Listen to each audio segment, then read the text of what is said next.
In today's video, I'm going to teach you how to create a survey in Squarespace. It's a straightforward process, and by the end of this tutorial, you'll have a professional-looking survey ready to collect valuable feedback or data. Let's dive in and get started. First, you'll want to go to your Squarespace website editor.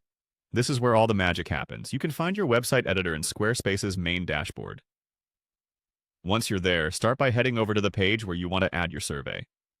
If you don't have a specific page in mind yet, consider creating a new one specifically for your survey. This way, it's easy for your site visitors to find and take it.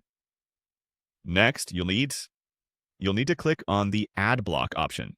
This is typically located on your page's editing screen. Adding a block allows you to introduce new content elements, and in this case, it will be the foundation for your survey. After clicking on Add Block, you'll be presented with a variety of options. Look for Form and select it. Choosing this option enables us to create a structured survey format, essential for gathering responses effectively.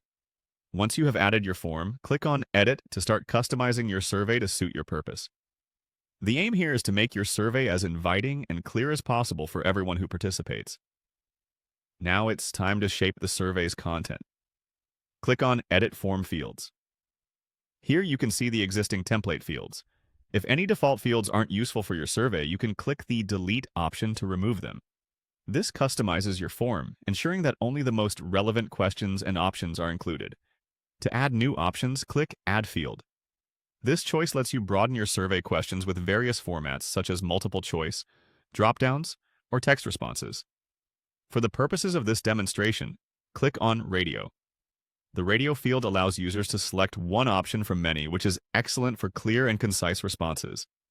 You'll need to add options for this new radio field. Simply type in your answers under the Options section. That's where you specify all the choices you want to offer your respondents. Next, type in your survey question under the label. This lays out what you're asking in straightforward terms. Remember, clarity in both questions and answers is critical to avoid any confusion. Finally, once you're satisfied with the overall structure and content of your survey, make sure to click on Save. This step is important because it secures all your hard work and ensures the survey is ready to be published on your site. After hitting Save, your survey is now live and ready to collect the data you're aiming for. And that's it! You've created a survey in Squarespace. I hope this guide helps you gather all the insights you need from your audience. Thanks for watching and happy surveying!